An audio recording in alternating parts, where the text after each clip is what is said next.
mucho para decirles. Muchas gracias.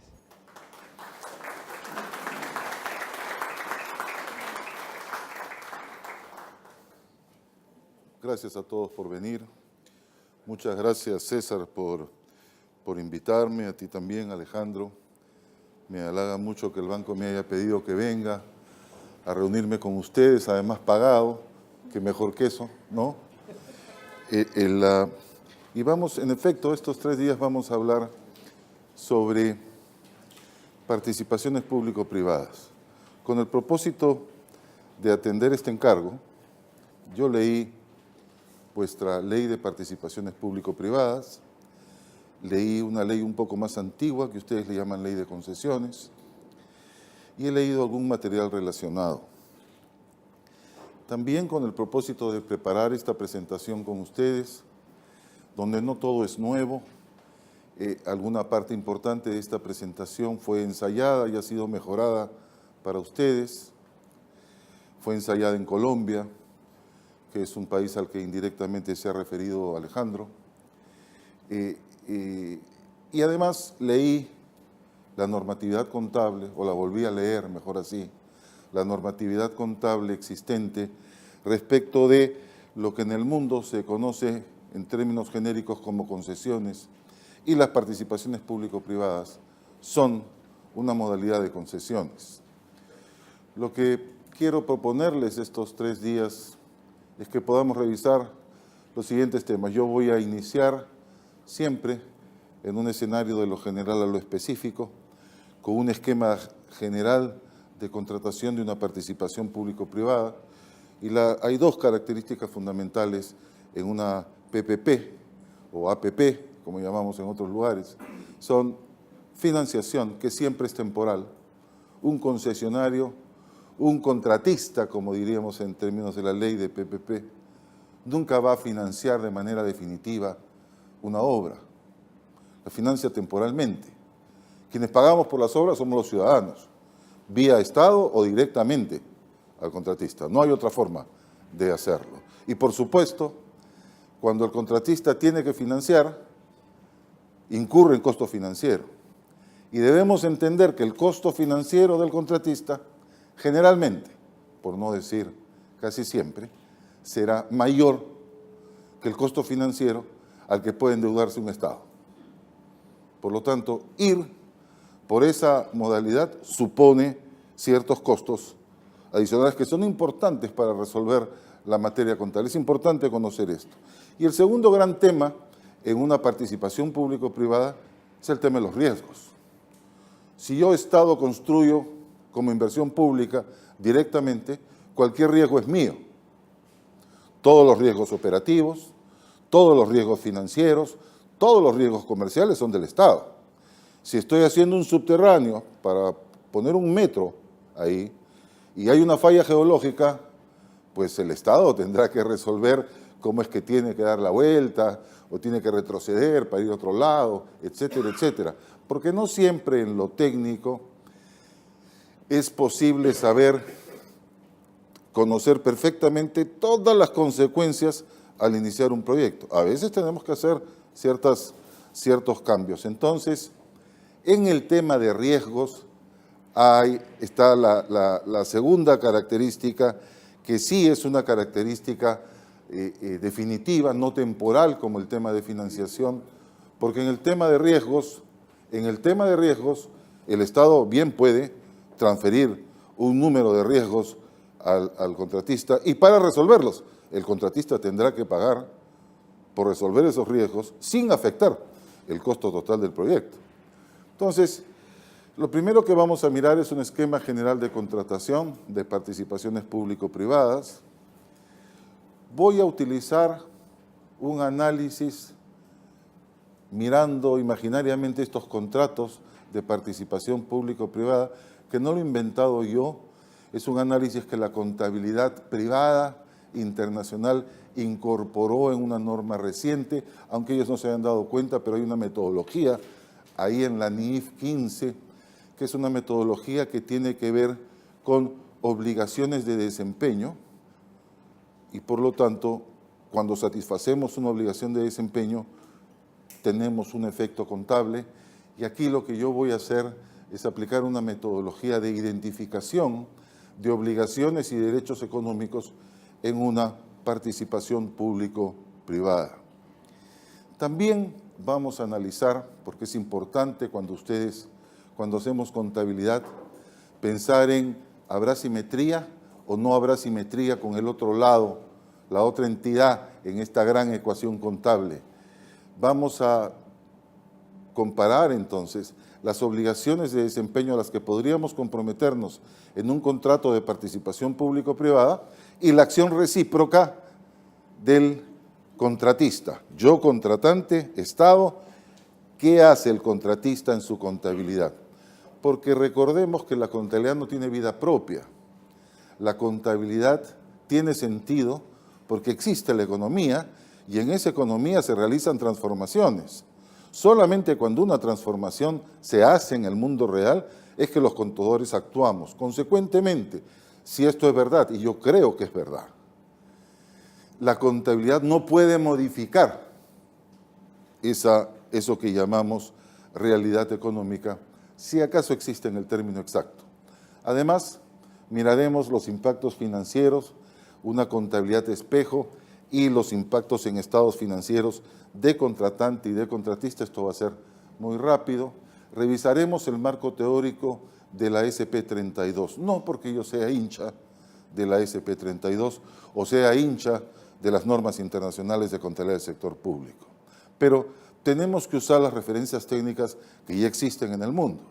Y la mejor referencia técnica que existe para el tratamiento de concesiones desde la perspectiva del Estado o contratante es esta norma SP32, que está, o pretende, mejor así, estar íntimamente relacionada con una interpretación contable de la práctica privada que se llama interpretación 12.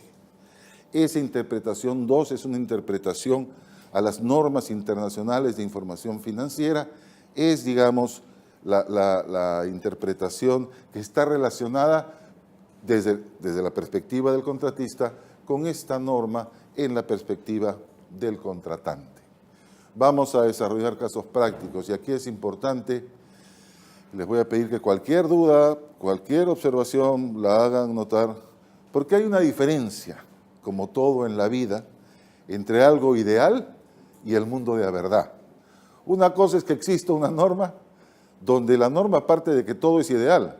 Por ejemplo, tenemos información plena, tenemos información confiable, la tenemos en el detalle en que la necesitamos y todo eso es mentira en el mundo real. Es como cuando planeamos casarnos, ¿no es cierto? Tenemos una ilusión sensacional. Ese es un mundo ideal. Cuando uno se casa sabe, y esto es por ambos lados, sabe que eso es mentira, por decirlo menos, ¿no? Ciertamente también nos interesa analizar qué pasa con las finanzas públicas. Cuando nosotros emitimos bonos de Estado, reconocemos, ese es para mí, gracias, reconocemos deuda pública. Sin embargo, yo noto en varios países de nuestra América de que reconocer obligaciones por las asociaciones público-privadas o participaciones público-privadas cuesta entenderlas como deuda pública. Eso no es deuda pública. Sostienen por el lado de las direcciones de deuda. Entonces, es un tema que sin duda vamos a revisar. Yo no tengo más comentario que ir anticipando que sí se genera deuda pública en los contratos de participación público-privada. Y el tema que es el límite entre realidad y ficción en participaciones público-privadas es el tema de fuentes de información. Alejandro mencionó al término de su exposición que hay algunos países, y esto es verdad, donde todo lo que se ha invertido en participaciones público-privadas es una gran bolsa. No se distingue que fue subsidio por la operación o el mantenimiento de lo que fue aportes determinados o determinables para la construcción o inclusive de lo que fueron aportes contingentes porque se activó algo que estaba previsto en el contrato. Entonces, el tema de información lleva de falta de información lleva a establecer procedimientos transitorios. Todo lo que voy a hablar estos 3 días tiene como propósito el que ustedes decidan, y eso está en la parte final, decidan desarrollar vuestra propia política contable para el tratamiento contable de participaciones público-privadas, acompañada de los procedimientos que fueran necesarios, de las guías de aplicación que fueran necesarias, de las herramientas que necesitamos cuando hacemos contabilidad, como por ejemplo un plan contable. En el Perú les contaré que una de las formas con las cuales avanzamos en el desarrollo de contabilidad público y privada por referencia a estándares internacionales fue porque emitimos planes contables. Plan contable general empresarial para el sector privado, plan contable gubernamental para el sector gubernamental. Y emitimos estos planes, fueron desarrollados por referencia a los modelos contables internacionales.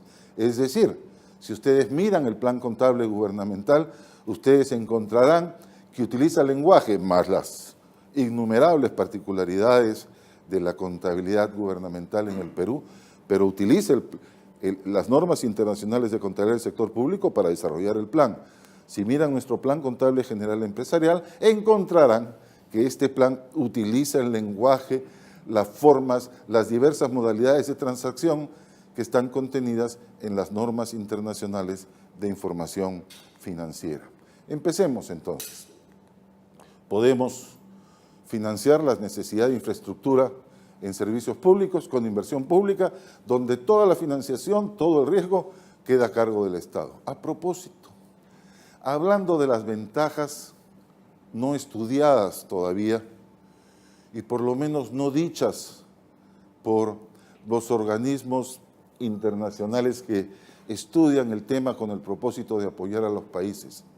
Hay una característica adicional que no la he encontrado en ningún documento que yo haya leído, no necesariamente he leído todos, ni tengo acceso a todos los documentos sobre participaciones público-privadas o asociaciones público-privadas. Pero yo lo observo con claridad en el Perú. Cuando algo le pertenece al Estado, la presión de la sociedad será siempre mayor que cuando algo está en manos privadas. Por lo tanto, un camino de participación público-privada libera un poco esa tensión. En Perú, cuando nos suben, y tal vez tenga que ver con mi edad también, que fue avanzando, ¿verdad? Y fue avanzando. Pero en Perú, cuando nos suben los peajes por las rutas que usamos, no decimos nada. Yo ya no digo nada. Hace 30 años, 40, era un revolucionario el que les habla, terrible. ¿Y por qué nos suben? Está en manos del Estado. Hoy no decimos nada. Hoy no reclamamos cuando la telefonía, los celulares y estas cosas que usamos, suben todo el tiempo, no decimos nada. Cuando la energía sube, tampoco decimos nada. Por lo menos yo no veo que lo hagan en mi país y no salimos a protestar. ¿Sí? No salimos a protestar. Pero lo dejamos. ¿Y por qué lo hacemos?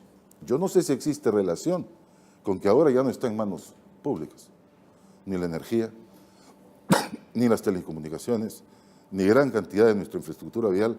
Yo no sé si tiene una relación, pero valdría la pena estudiar el asunto.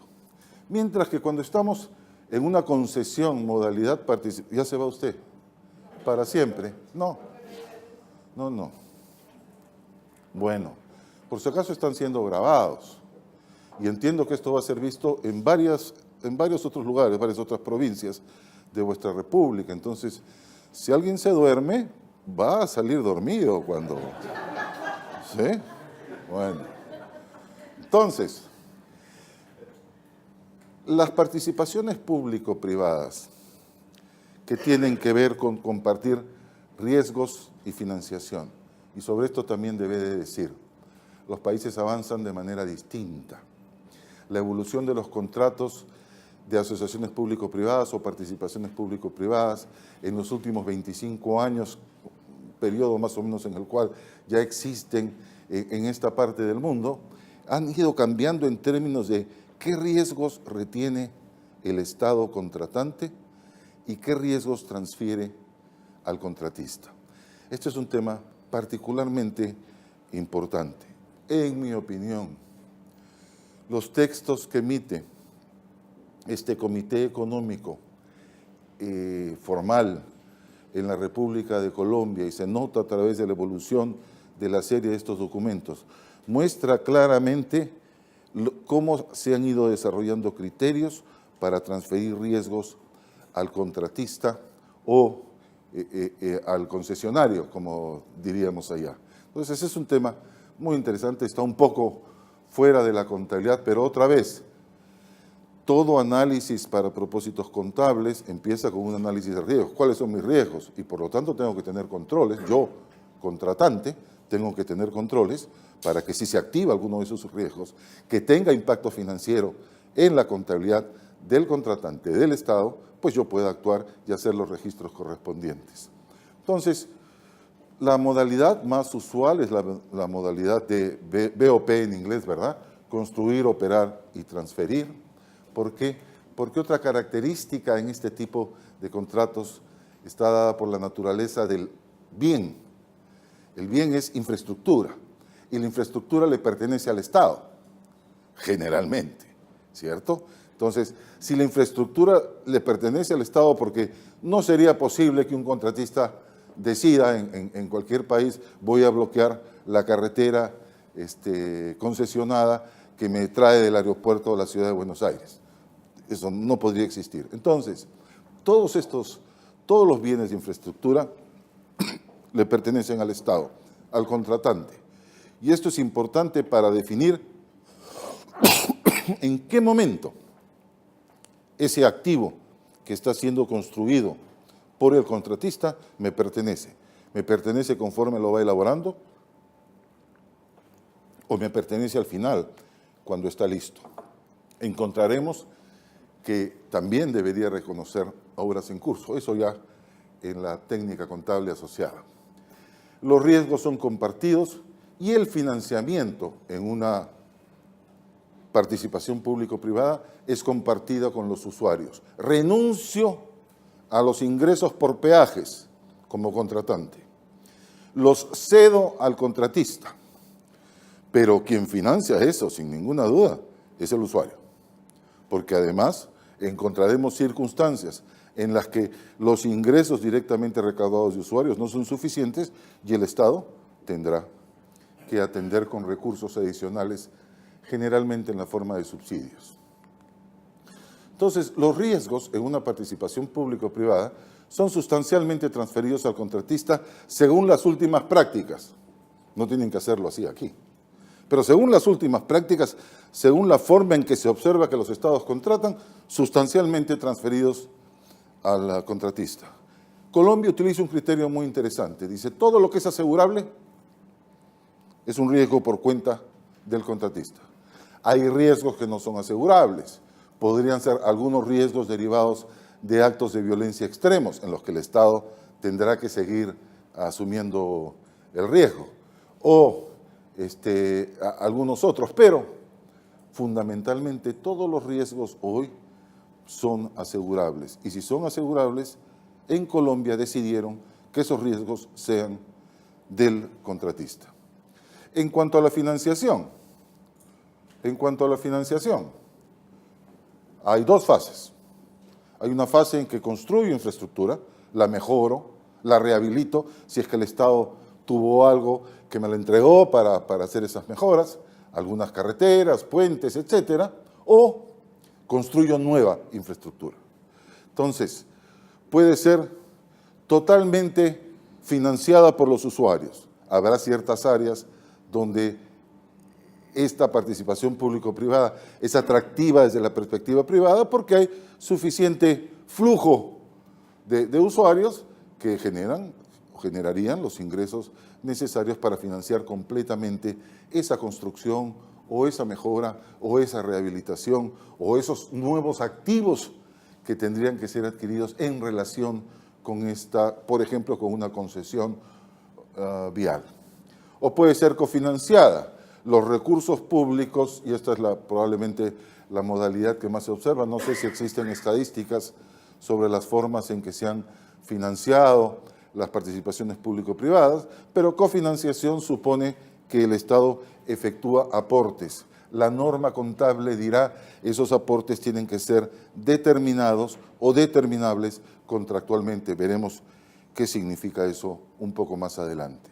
Y la operación también puede ser autofinanciada completamente por los usuarios o puede ser cofinanciada, en cuyo caso la magnitud financiera que aparece en el Estado es la de un subsidio. Estoy subsidiando un servicio público en una etapa de operación. No aparecen subsidios en la etapa de construcción porque ahí lo que estoy haciendo es crear activos económicos para el futuro. Solamente podrían aparecer en una etapa de operación, tal vez debí decir aquí operación y mantenimiento, ¿no es cierto?, para que coincida más con el término habitualmente usado. ¿Cómo se retribuye al contratista? Y aquí intento entrar un poco en los problemas que hemos tenido para identificar magnitudes que puedan ser reconocidas en la contabilidad del Estado o del contratante. Los primeros contratos de participaciones público-privadas, diré en general, asociaciones público-privadas en otros países, no tenían montos diferenciados para obras, para la fase de construcción y para el mantenimiento y operaciones y consecuentemente, como hay financiación en estos proyectos, para la carga financiera contenida en esos montos de obligaciones generadas en el Estado contratante. Entonces, no hemos tenido esa diferenciación y hemos debido entrar a hacer magia para distribuir una forma, y miraremos algo en la casuística, y esto dependerá mucho de los casos que ustedes ya tengan. Una forma de hacerlo es estimar cuánto es el mantenimiento y operación anual y por diferencia determinar cuál es el monto de obras. Pero no termina de resolver las cosas, porque en la contabilidad del Estado no podemos tener una línea de activo que se llame, por ejemplo, infraestructura vial, obras, participación público-privada. En la contabilidad del Estado necesitamos saber qué corresponde a carreteras, qué corresponde a puentes, qué corresponde a túneles. ¿Y por qué necesitamos hacerlo así? Porque las vidas útiles de esas carreteras, de esos puentes, de esos túneles y de esas otras formas de construcción que existen en todo lo que es infraestructura vial, pues tienen vidas útiles distintas. Y si tienen vidas útiles distintas, yo tengo que identificar hasta donde me sea posible esa unidad de activo que será objeto de depreciación o inclusive de desvalorización. Porque en mi país, donde hemos tenido con este tema del niño costero el año pasado, 25.000 millones de daño en nuestra infraestructura vial, por supuesto, yo necesito, donde hubo daño que ya es irreparable, yo necesito retirar eso de la contabilidad. ¿Y cómo podría retirarlo si no tengo identificado esa unidad de activo? No podría retirarla con facilidad. Tendría que comenzar a asumir ciertos procedimientos prácticos. Entonces, necesitamos, cuando hacemos contabilidad de participación público-privada, una cantidad de información, alguna de la cual tiene que estar en cierto detalle para que pueda ser adecuadamente procesada en un sistema contable. Algunas veces nos ayudan los tiempos. Razonablemente podríamos pensar que primero hay una fase de construcción para que luego exista una fase de operación. Entonces podríamos imaginar que los pagos en la fase de construcción corresponden a la construcción y los pagos en la fase de operación corresponden a la operación, con el propósito otra vez de evitar esto que nos indicaba Alejandro, todo contabilizado en una sola cuenta y no hay forma de distribuir, y estoy hablando de magnitudes que son, desde la perspectiva de la formación contable, materiales o de importancia relativa.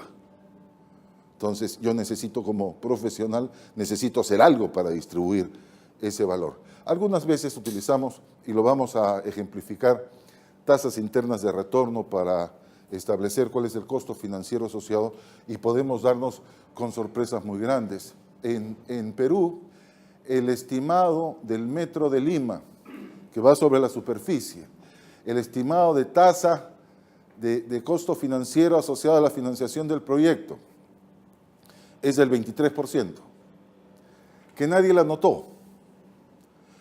Si nosotros le ponemos información en detalle a la contabilidad y enseñamos a leer esa información en detalle, creo yo que podemos negociar mejores tasas que las del 23% de carga financiera que el contratista le carga al Estado concedente por esa línea de metro en Perú.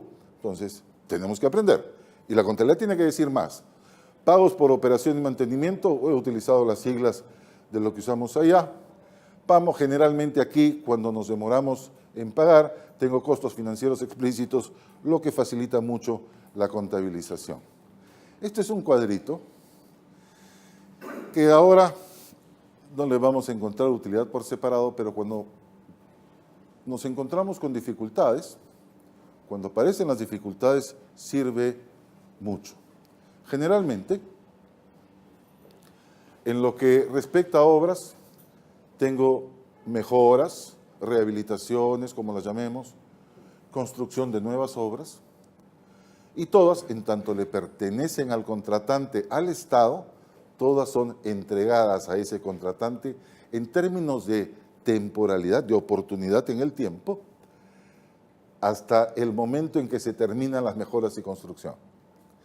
Yo leía vuestra ley de participación público-privada y dice que, y donde yo he hecho mi interpretación auténtica de lo que está señalado ahí, no soy abogado, tampoco tengo deseos de ser abogado, por supuesto, y dice que las obras se entregarán al contratante cuando se concluyan o al término del plazo. Yo supongo que eso tiene que ver simplemente con una cuestión de formalidad, porque generalmente toda obra en infraestructura casi le pertenece automáticamente al Estado o al contratante. Entonces, tendría que haber alguna forma de coincidencia en el tiempo. Aquí le faltó continuar esta rayita negra, ¿verdad? Tendría que haber alguna forma de consistencia en el tiempo donde la entrega de obras al contratante coincide con el periodo de obras de mejoras, rehabilitaciones y construcción. Pero lo que sí puede ocurrir es que los pagos acordados en la etapa de construcción, en la fase de construcción, lo que puede ocurrir es que los pagos se extiendan y que se extiendan hasta el término del plazo de la participación público-privada o inclusive después, según lo que pacten las partes. Entonces, noten que si yo ya tengo un activo por estas nuevas carreteras que fueron construidas por el contratista y entregadas al contratante Estado, si yo ya tengo ese activo, yo podría tener obligaciones que excedan, que lleguen hasta el término del plazo de la concesión, u obligaciones que excedan ese periodo, en cuyo caso tengo un activo y tengo deuda viva. Y si tengo deuda viva, tengo que preguntarme qué tipo de deuda tengo. Construimos, se mencionó a Odebrecht, que ha sido capaz de poner a 5 presidentes en cuestionamiento serio en mi país. Hicimos la interoceánica al sur, tremenda construcción.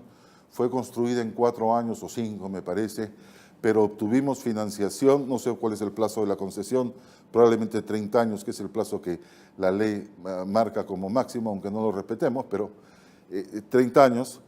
Pero luego de los 5 años de construcción, las obras fueron entregadas al Estado peruano y la deuda continúa. Y la discusión en Perú era, ¿eso que tengo que pagar después de los 4 años, es deuda que debe quedar reconocida? La respuesta es sí. Yo ya tengo el activo y ya tengo una obligación de entregar suma de dinero por el monto restante. Entonces tengo obligaciones. Bueno, pero esa obligación entonces, ok, es una obligación. ¿Esa obligación se llama deuda pública o no se llama deuda pública, que es uno de los temas que deberemos, sobre los cuales haré ciertas propuestas en estos días. Diga usted, por favor. Nosotros tenemos mala experiencia en obras públicas. Acá tenemos ahora la experiencia de las PPP, que yo digo que es se estira las concesiones de obras públicas con un mayor tiempo de financiamiento con respecto al plazo, distinto a las tres alternativas que presenta la concesión de obras públicas que en nuestro país están vigentes. Pero cuando usted habla, el tema que me preocupa es si el Estado, en la PPP, contratante, relación con el contratista, el Estado tiene las finalidades públicas que cumplir. Acá yo no me juego solamente que el riesgo es del empresario, del contratista, porque usted dijo bien claro que antes le echaba la culpa al Estado cuando no andaba bien la ruta, después cuando mejoró, que pegaba el viaje ya no le daba interés. Pero lo que tenemos que tener dentro los principios de las finanzas públicas es que la finalidad es propia del Estado. A mí me preocupa el tema de la construcción por PPP. A mí me entregan la obra y yo quiero tener cancelada la obligación, no quiero dejar una deuda pendiente. Hemos tenido experiencias muy tristes nosotros, con ajustes por inflación en lo que respecta a obras públicas, los mayores costos en obras públicas, y nunca sabemos cuánto costó la obra pública. Y acá hay gente de Entre Ríos, y no me van a dejar mentir, que no sabían cuánto había costado el túnel subfluvial en Entre Ríos, que lo había hecho el Estado, y que realmente no tenían cuánto era el costo de la obra del túnel subfluvial. Esa es la pregunta que me preocupa cuando yo dejo una deuda flotando. Yo le agradezco la pregunta y voy a intentar no salirme del lado financiero. Existe, cuando miramos, si intentamos recordar las estadísticas que nos presentó Alejandro sobre la cantidad de miles de millones que habría que invertir para estar en equilibrio, digamos, en infraestructura. Es imposible que nuestros países puedan generar esa cantidad de recursos en plazos tan breves. Podríamos esperar 30 años. Hacemos ahorros en el Estado y construimos. Lo que buscamos con las participaciones público-privadas es reducir tiempos para a su vez reducir la brecha que tenemos por la falta de infraestructura. Porque con mayor infraestructura, y sobre esto existen estudios muchísimos, con mayor infraestructura lograremos mayor progreso, mayor generación de valor. Entonces queremos hacerlo antes. Esto es cuestión de tiempo.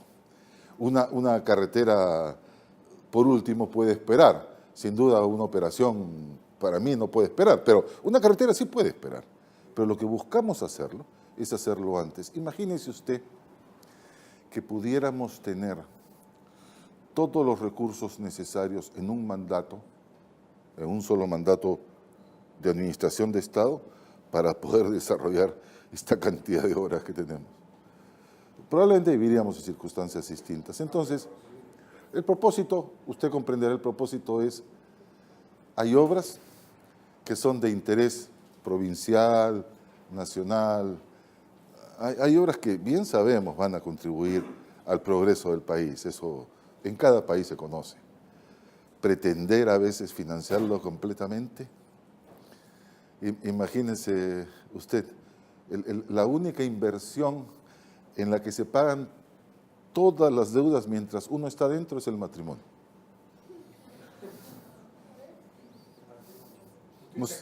Uno se va y no puede dejar deudas. No. Estoy muy bien casado. Muchas gracias. Yo estoy totalmente de acuerdo con las PPP, no estoy en contra. Y en mi calidad de docente, que nos cuesta explicarle en la Universidad de Buenos Aires que no es obligatoria contabilidad pública, recién va a ser obligatoria el año que viene. Ahí le pone usted este tema. Póngalo después, póngalo, porque era más importante en nuestra universidad ver la rentabilidad de la actividad privada que lo que realmente tiene que hacer el Estado con respecto a la satisfacción de las necesidades públicas, que son ilimitadas y hay pocos recursos. Ningún gobierno puede tener todo el dinero para solucionar todo el problema de las necesidades públicas. Y a la prueba me remito, señor, la República Argentina que en la provincia de Buenos Aires tiene el 80% de carencia de cloacas. Y esto me viene muy bien con el financiamiento para resolver problemas, porque sé que van a ir ahí. Y es muchos años. Entonces hay que tener credibilidad. Por eso yo le pregunto, en mi experiencia, cuidado con el tema de las deudas flotantes en las obras públicas. Yo no quiero ir al CIADI ni quiero ir tampoco, ojalá, como lo dice la ley de las PPP, con respecto a los tribunales judiciales que son propios del país.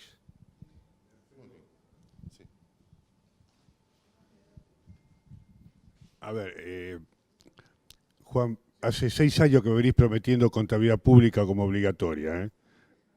Pero, no, a ver, a mí lo que me preocupa del tema del financiamiento, evidentemente estas son obras de miles de millones de dólares que es imposible cancelarlas en el corto plazo. Y la única alternativa que tiene el Estado es diferirla en el largo plazo. Después podemos discutir en qué momento yo voy a reconocer el activo en mi contabilidad, porque en definitiva lo que está haciendo el concesionario es una obra por cuenta y orden del Estado que después voy a ver cómo lo financio, lo estoy pagando en cuotas, hasta me podría animar a decir que podría hasta ser como un leasing. Pero a mí lo que me preocupa del financiamiento es otra cuestión. Estas son obras de grande envergadura. Y para hacer este tipo de obras hay que tener, la concesionaria tiene que tener un fuerte respaldo financiero. En otros países de América, ¿cómo solucionaron o cómo es el financiamiento de la empresa? Y ahí también recurro un poco a la experiencia. La Argentina en la década del 70 tuvo una pésima experiencia en cuanto a financiamiento de emprendimientos a través de avales que otorgó el Estado y que los avales nunca fueron pagados por la deuda nunca fue pagada por el particular, la obra nunca se hizo y quedó a cargo del Estado de la deuda. Por eso, más allá de si es a corto plazo, mediano plazo, largo plazo, es decir, ¿cuáles son los requisitos que se le ha pedido a América a las empresas que han participado en este tipo de obras? Gracias por esto. Quiero contarles algunas experiencias personales. Por ejemplo, el sector energía, la entrega en concesión de toda la red de distribución de energía en el Perú, que le pertenecía al Estado, fue concesionada en la década de los 90 y me tocó participar en algunos aspectos de ese contrato cuando todo era nuevo y no necesariamente pensábamos en todo lo que hoy podríamos pensar. Pero en ese momento, lo primero que hicimos fue que participé en el tema de la evaluación de los postores para ver si calificaban o no calificaban. Y esto fue mediante una evaluación patrimonial. Y la evaluación patrimonial que se siguió tuvo ciertas particularidades.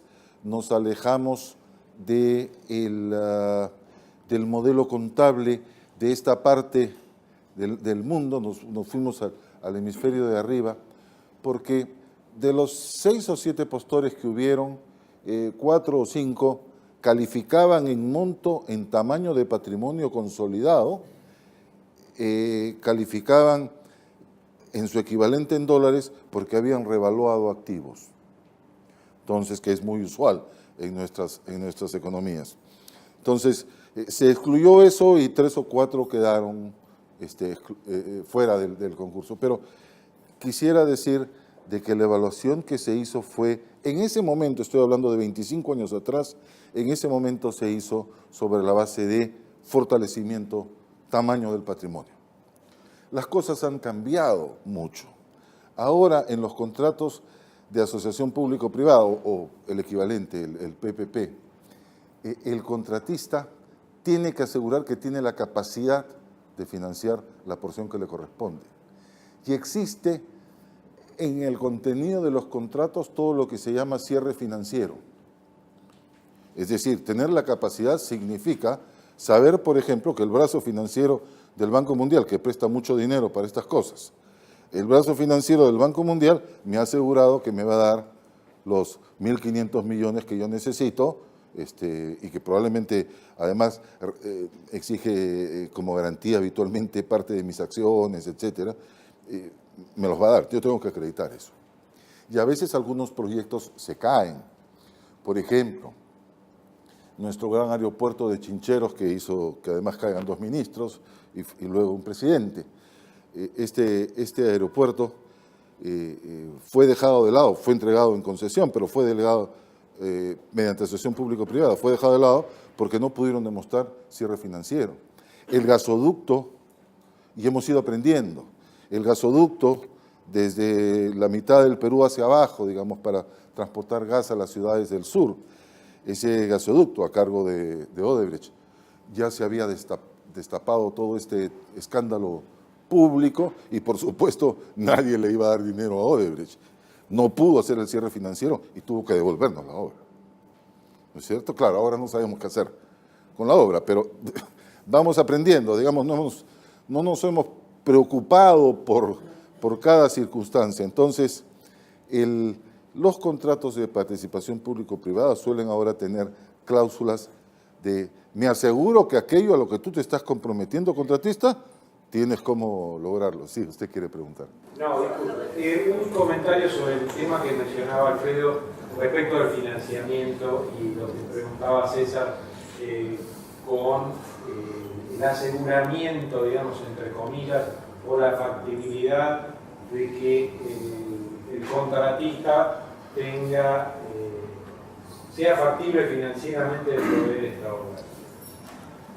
En el marco del apoyo que los organismos internacionales están dando en este momento a la República Argentina, incluido nosotros, incluido el Banco Mundial, en este tema de participaciones público-privadas, además de todo un apoyo en asistencia técnica y demás, estamos trabajando en una operación en este momento en la cual participa directamente el banco propiamente dicho, en el apoyo al gobierno argentino y lo que sería el brazo del sector privado, que es la Corporación Financiera Internacional.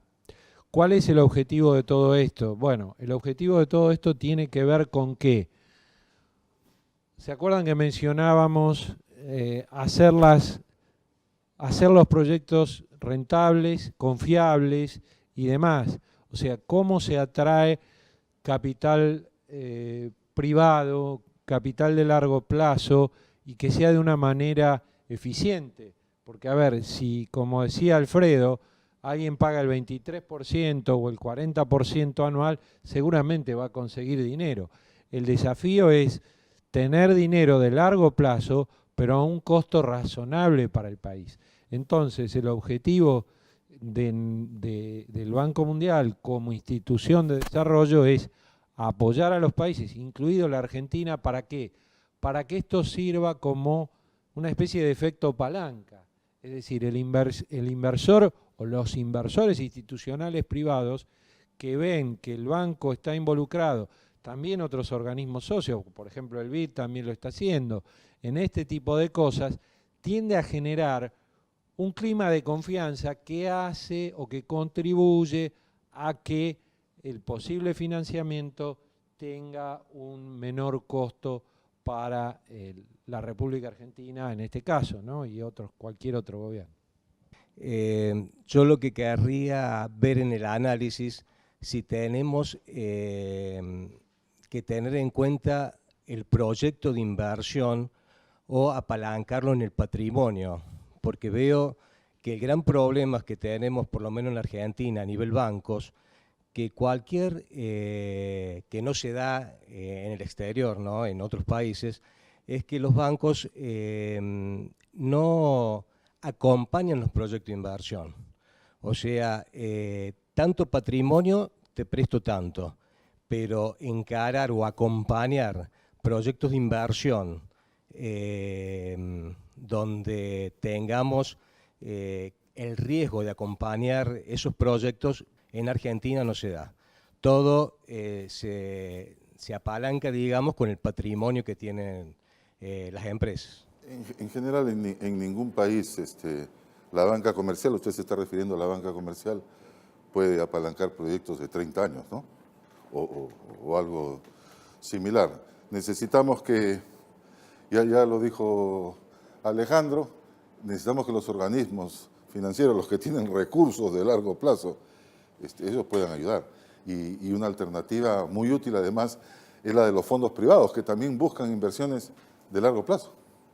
Si damos confianza en estos proyectos y esos fondos que están disponibles, además, se orientan hacia este tipo de inversión, pues vamos a progresar, ¿no?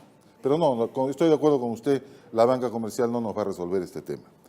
Si me permiten, la operación y continuar, entonces los pagos los puedo acordar desde que voy ejecutando las mejoras, las construcciones, etcétera, o hasta después de haberlos recibido. Mientras que en la operación y mantenimiento puede empezar conjuntamente con las mejoras, como cuando yo entrego ya a infraestructura vial existente y ya comienzan a darle operación y mantenimiento, cedo paralelamente los peajes para que facilite ese financiamiento y puedo acordar pagos por subsidio solamente durante la etapa de operación y mantenimiento. En lo que es operación, entonces, en la etapa de operación y mantenimiento, la financiación generalmente coincide con el periodo de la concesión. Generalmente no arrastraré deuda hacia adelante. Muchas gracias.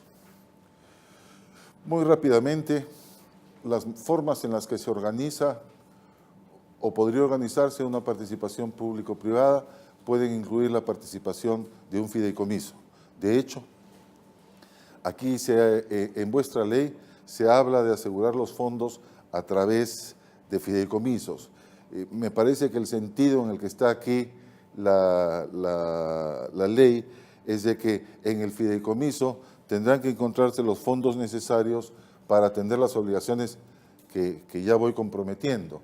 En este caso, un fideicomiso está con el propósito o se muestra aquí con el propósito de acompañar una etapa significativa, si es que no todo el plazo de la concesión. Es decir, los fideicomisos ayudan a entregar confianza a estos proyectos de muy largo plazo. Porque además un fideicomiso generalmente está supervisado bajo algún organismo de superintendencia de banca, de seguros o similar, y todos los recursos financieros entonces se entregan a través del fideicomiso. Y es el fideicomiso el que atiende con fines específicos todas las obligaciones y los derechos asociados a la infraestructura y al mantenimiento y la operación. Esta es la forma en que Colombia, por ejemplo, encontró para generar confianza en sus proyectos de participación público-privada o asociaciones público-privadas. Cuando eso ocurre, tenemos que fijar bien, y lo miraremos después, cuál es la tarea del fideicomiso en términos de información. Permítanme avanzar al segundo tema. Y aquí lo que pretendo, otra vez voy a ir de lo general a lo específico, es identificar las distintas obligaciones que podrían generarse en un contrato de participación público-privada y, por supuesto, los derechos asociados a esos contratos. Estoy yo, en todos los casos, siempre en la perspectiva, salvo que diga lo contrario, siempre en la perspectiva del contratante, en la perspectiva del Estado. La primera obligación que puede generarse en un contrato de participación público-privada es que transfiera activos al contratista, o me obligue a transferir activos al contratista, a entregar infraestructura vial ya existente, junto con cierta maquinaria en esa infraestructura vial, con inventarios de repuestos, por ejemplo, de manera de que cuando el Estado transfiere, cuando el contratante transfiere al contratista lo que va a ser parte de los activos de la concesión, aquello que ya el Estado construyó y opera, eso no solamente puede corresponder a infraestructura, puedo tener otros tipos de activos como otras clases de propiedad, planta y equipo o inventarios. Entonces hay que tenerlo presente para propósitos contables. Y lo que hacemos con esa entrega, y por lo tanto cierto trabajo comprometido del contratista, como mejorar, como rehabilitar, le entregamos paralelamente un derecho de explotación. Es decir, nunca transferimos en propiedad los activos del contratante o del Estado en un esquema de participación público-privada. Además, nos podemos comprometer como contratante a efectuar aportes para construcción y para mejoras. Y esos aportes pueden ser a través de un fideicomiso o pueden no ser a través de un fideicomiso. La siguiente característica de estos aportes es que pueden ser fijos o pueden ser variables. Un aporte fijo está determinado en el contrato de participación público-privada o es determinable de acuerdo con el contrato de participación público-privada. Es decir, yo, por ejemplo, le otorgo al contratista el derecho a recibir hasta tanto de peajes. Si los costos exceden a ese monto de peajes comprometido en el contrato, la diferencia del exceso podría ser cubierta por el Estado, por ejemplo, en un 20% y 80% a cambio al contratista. Lo que intento es ejemplificar para ustedes que los montos fijos son determinados porque están ya establecidos en el contrato o son determinables porque las variables ya están especificadas en el contrato. Pero esos aportes también pueden ser variables, ¿sí? Y un aporte variable nace de una situación contingente. Por ejemplo, el Estado, el contratante, puede comprometerse a cubrir, en adición a los aportes fijos determinados o determinables, puede comprometerse a cubrir alguna porción cuando los costos en determinado aspecto exceden. Por ejemplo, en algunas concesiones, en algunas participaciones público-privadas, todo lo que es la gestión predial se le asigna al contratista. Eso significa que todos los riesgos asociados a la gestión predial son del contratista. Eso significa, voy más en detalle, que si los dueños de estos predios por los cuales debe atravesar la vía no desean negociar y debo ir a un proceso judicial, porque así está en el marco de las leyes del país donde se realiza la participación público-privada. Debo ir al Poder Judicial, debo litigar, va a demorar, asumo costos fijos que no, todos esos costos. Cuando la gestión predial fue trasladada al contratista, corren por cuenta del contratista. Riesgo, ¿quién toma el riesgo? ¿Quién asume los costos? Cuando se activan las consecuencias del riesgo. Entonces, pero puede ocurrir también que le pongamos límite a los costos que asume un contratista cuando toma un riesgo. En este ejercicio de gestión predial al que pretendo llevarlos mentalmente, puede ocurrir que de los costos adicionales que se generen por la gestión predial, porque para terminar de contratar con los señores, tuve que pagarles 30% sobre el valor de mercado, porque convenía a fin de terminar la obra lo antes posible. Muy bien, puede ocurrir que el Estado convenga en que, existiendo esas circunstancias, el exceso de costo será asumido en parte por el Estado contratante y el resto por el contratista. Ahí, ¿qué pasó? Ahí se activa este mayor aporte como consecuencia de que hubo que actuar rápidamente, asumir mayores costos para lograr la posesión de estos predios para continuar con el trabajo de infraestructura. Entonces, ahí estoy hablando yo de aportes variables. Dependen, tiene que activarse algo, tiene que haber algún hecho económico que se activa, por ejemplo, un desastre natural. Los desastres naturales se cubren en tal porcentaje por uno y por otro, cuando no son asegurables. El hecho económico es el que produce el desastre natural, el daño de la infraestructura. Eso da lugar a aportes variables, o a eso me refiero yo como aportes variables en esta lámina. Diga usted. La consulta es la siguiente. Eso que lo que estaba hablando recién, ¿tiene que estar escrito en el contrato que estoy firmando? Porque no es que de repente aparece y dice, ay, ahora yo Estado me hago cargo de este 30% más. Tiene que estar asentado desde el inicio de qué me voy a hacer cargo y no. Absolutamente. Hay contratos que están en el Internet, ¿sí?, que usted los puede chequear todos, podemos mirarlos, son contratos públicos. hay contratos donde usted va a ver el detalle con el que se marcan las cosas. Y por supuesto los países han aprobado eso, porque su pregunta tiene pues un subyace a las dudas en función, ¿no es cierto? Entonces, a eso se refería Alejandro cuando hablamos de transparencia, información completa, y usted va a notar que mi propuesta para contabilizar una participación público-privada empieza con la lectura a cargo del contador, la lectura completa del contrato, porque si no, no podríamos saber cómo hacerlo. Pero es válido lo que usted dice y, en fin, hay justificaciones para ese pensamiento, pero poco a poco las cosas van a ir cambiando. Vamos aprendiendo, pues desafortunadamente mientras vamos aprendiendo, algunos aprovechan porque se dieron cuenta antes de dónde estaban los vacíos, ¿no? Bueno. ¿Y a qué tiene derecho el Estado contratante? Tiene derecho a recibir esos activos que entregó, esos activos que transfirió al inicio, tiene derecho a recibirlos mejorados. Los contadores nos preguntaremos, ¿y esa mejora cuándo me pertenece? Si yo me sigo por la norma contable, la norma 32 internacional, la norma me va a decir, revisa pues el contrato.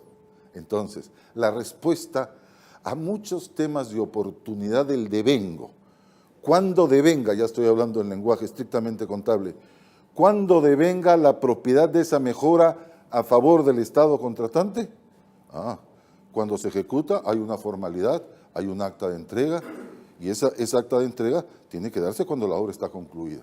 Esos son activos de propiedad del Estado sin ninguna duda.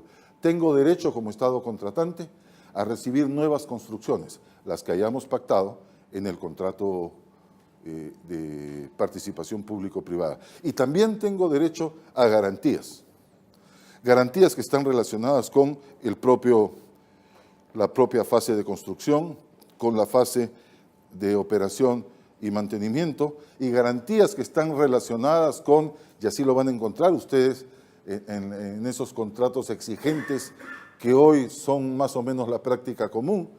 Esto está relacionado con estándares de calidad y con estándares de oportunidad. Como les digo, los países, ya hemos aprendido bastante a cómo se negocia esto. Por favor, César, ¿quiere hacer un comentario, el contador nacional? Quizás más vinculado no a la PPP, sino a las concesiones, las mejoras de los activos entregados. Yo creo que, más allá del marco internacional, en la parte financiera se está tomando como ingreso de una concesión el canon mensual, correcto. Pero el canon no me considera ni la desvalorización de los activos que se han entregado, ni tampoco las mejoras, porque en definitiva el concesionario al hacer una mejora me está mejorando mi activo, porque como bien dijiste antes, cuando hay una transferencia, yo transfiero físicamente el bien, pero el bien sigue siendo propiedad del Estado. Entonces, el bien que se está entregando tiene que reflejar en todo momento la mejora para poder transparentar la calidad de la concesión, pero también tiene que reflejar la amortización de esos bienes para ver que no todo lo que se recibió financieramente es una utilidad para el Estado. Y antes de que continúes, vamos a hacer una pausa de unos 10 minutos para que nuestro querido consultor descanse y tomemos un café. Lo que le vamos a pedir, por favor, que seamos lo más estrictos posibles en los horarios. Estos son unos 10 minutos de descanso para poder cumplir con el cronograma establecido.